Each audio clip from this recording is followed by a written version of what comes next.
Anda pernah bermaksiat, Anda pernah berbuat salah. Kita manusia yang tidak luput dari dosa. Tapi saya ingin berikan tawaran dari Al-Quranul Karim. Quran surah keempat An-Nisa ayat 100, posisi paling kiri sebelah bawah. Pernah ada orang berbuat maksiat yang tak terlukiskan. Ada seorang yang pernah bunuh orang. Bunuhnya bukan 1, 2, 100 orang. Tak terlukiskan bilangannya. Kriminalitas tidak perlu diukur karena Anda akan lelah menghitungnya. Ketika Allah berkenan memberikan hidayah kepadanya, Masya Allah. Dan hidayah selalu terbuka pada siapapun sepanjang ia mau mengambilnya sebelum nyawa sampai di kerongkongannya. Tiba-tiba datang ia pada seorang alim dan berkata, saya ingin berubah. Alim ini kemudian menyampaikan pada orang dimaksud, Anda bukan berarti tidak bisa menjadi orang baik. Hanya Anda tinggal di lingkungan yang tidak mendukung Anda jadi baik. Keluarlah dulu dari tempat itu. Pergilah ke majlis ilmu sifulan, tempatnya ada di sana. Datang ke sana, belajarlah, dan Allah akan bimbing Anda berubah dari keburukan menjadi orang yang terbaik. Didengarlah nasihat alim ini. Berangkatlah orang dimaksud, menempuh perjalanannya. Tiba-tiba Masya Allah, belum sampai ke tujuan, di pertengahan jalan, konon disebutkan lebih sejengkal, tiba-tiba maut datang menjemputnya. Thumma yudrikul maut. Apa yang terjadi? Langkahnya dihitung sebagai ibadah. Dalam terapnya dia beristighfar, tobat kepada Allah subhanahu wa ta'ala. Taubat yang menghadirkan cinta Allah subhanahu wa ta'ala. Quran surah kedua ayat 222 di ujung ayatnya. Innallaha yuhibbut tawwabin. Allah mencintai orang-orang taubat. Dan cinta Allah menghadirkan ampunan bagi seluruh dosanya. Quran surah ketiga Ali Imran ayat 31, paling kiri sebelah atas.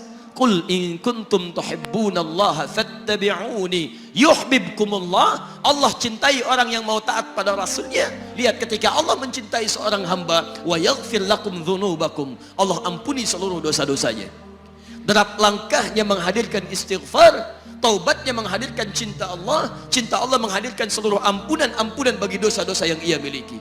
Maka apa yang terjadi? Di tengah perjalanan maut menjemputnya, thumma yudrikhul maut faqad waqa'a ajruhu 'ala Allah.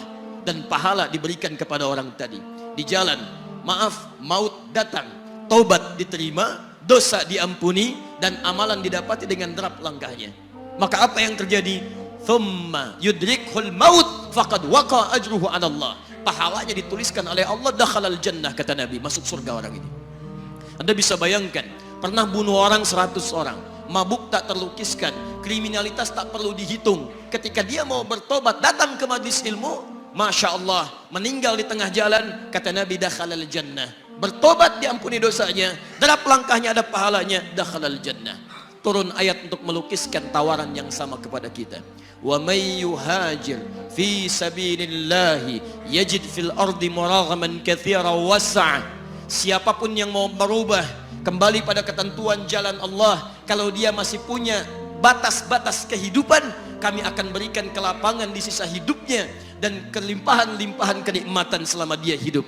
Wa may yakhruj min baitihi muhajiran ila Allahi wa rasulih. Namun bila ada di antara mereka baru ingin berhijrah, ingin berubah jadi lebih baik dalam pandangan Allah dan Rasulnya, tiba-tiba thumma yudrikul maut, baru keluar dari tempat dia tinggal, belum sampai ke tempat dia belajar, datang maut menjemputnya. Faqad waqa'a ajruhu 'ala Allah.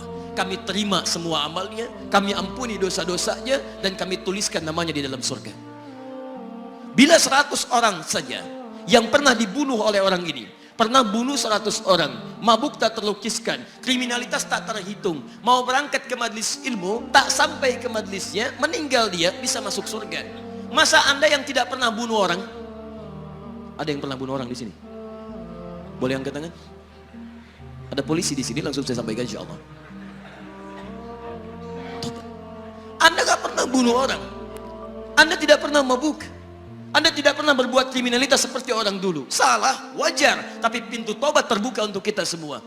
Masya Allah, bedanya dengan orang tadi belum sampai ke majlis ilmu, Anda sudah hadir di dalamnya, langsung di rumah Allah, diberikan tempat yang terbaik, dan kita akan belajar. Kalau dengan semua ini belum mempermudah Anda ke surga, dengan cara apa lagi Allah mesti mengantarkan Anda ke surga? Kalau dengan duduknya Anda di sini belum mau juga bertobat, dengan cara apa lagi Allah harus membimbing Anda bertobat? Kalau dengan seperti ini belum juga Anda taat kepada Rasul, dengan cara apa lagi Allah mesti meyakinkan Anda untuk taat kepada Rasulullah SAW?